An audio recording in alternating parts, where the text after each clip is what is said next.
One of the reasons I love to learn about first contact with the Europeans and the indigenous North Americans in North Carolina is because there is documentation that some of them were the mound builder culture of giants. Hi, my name is Jenna Bosiger. Thanks for watching. Be sure you're subscribed, hit the like and notifications to get notified when I drop new videos. When the Europeans arrived, some of these Native Americans were the indigenous ancient mound builder culture, and there were others that were the Native American human tribes, like the Iroquois. But history likes to blur everyone together, so it can be hard when reading the history books to find out who were the Native American mound builder giants and who were the Native American humans. But there is evidence and documentation consistent with the history that tells the story of an ancient, muscular, and tall mound builder culture in North America, different from the Native American human tribes. They were also known as the Mississippians, and they were the ones in North Carolina that the Europeans made first contact with. When the Europeans first arrived to North America, the first place they landed was North Carolina. And many people think that the Lost Colony was the first time Europeans landed in North Carolina, but that is not the case. In North Carolina, the Lost Colony on Roanoke Island, founded in 1585 with 115 people, but when it was visited by a ship in 1590, the colonists had inexplicably disappeared. There is much more to the story. Sir Walter Raleigh's first expedition to Roanoke was just 1 year prior in 1584, with several ships and around 600 people whose mission it was to establish a military base on Roanoke Island. This first colony was founded in 1584. The island was already inhabited by what looked to be the same type of mound builder giants as was described above in Virginia and in Pennsylvania, and below in Florida and in Georgia. There was a series of conflicts and a few battles, and the soldiers killed the leader of the giant mound builders. So these European men had to leave the island, fleeing for their lives back to England. And just 1 year later, at the very same spot, came the group of 115 men, women, and children that would soon become the Lost Colony. This second time, rather than come with war at the start, they knew they would need the help of the locals to get them on their feet and for reinforcements to arrive before they could start the war with them.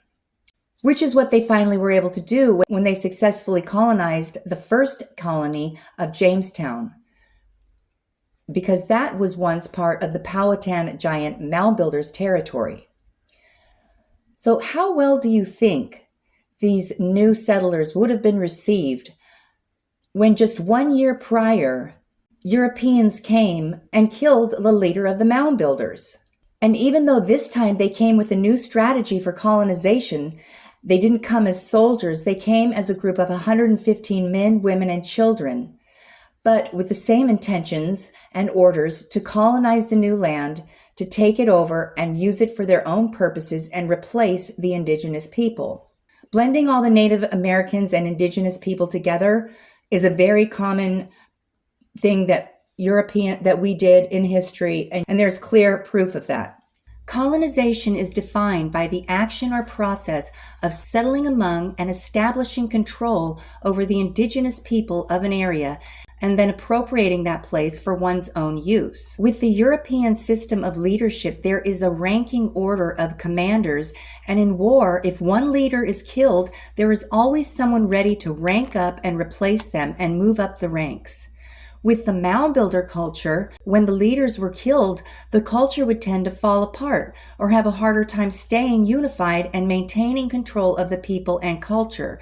This was a big disadvantage to the mound builder cultures and a weakness that the Europeans used as a war tactic. The mound builders didn't have a chain of command system in place, and so when one of their leaders were killed, they weren't able to keep it together. So what happened to the Lost Colony? When they came to Roanoke, they had already made a lot of enemies. So what happened to the Lost Colony of Roanoke?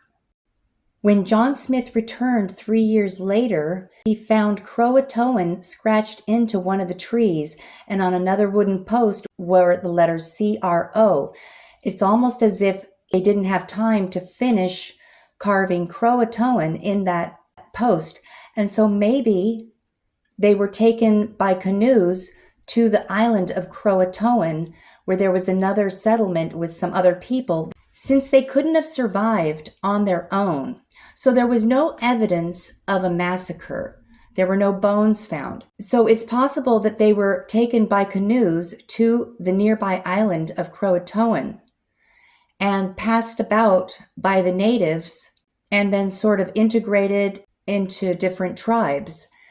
But there were the Dare stones that were found later, and these were supposedly carved by Virginia Dare.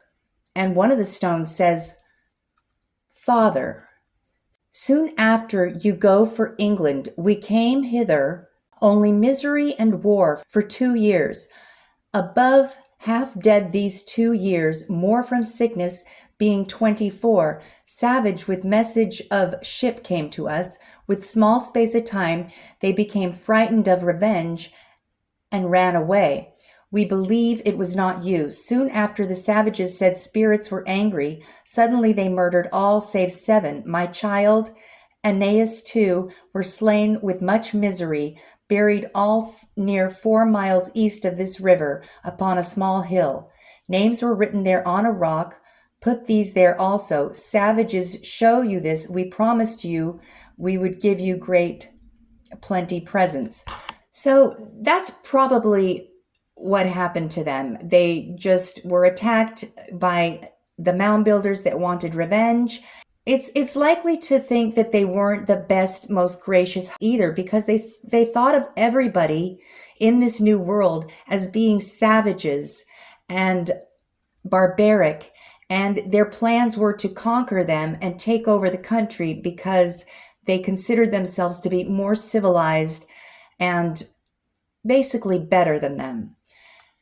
So that's probably what happened to the lost colony of Roanoke. My name's Jenna Bosiger. Thank you so much for watching and listening to this episode about the lost colony of Roanoke and how this country was colonized.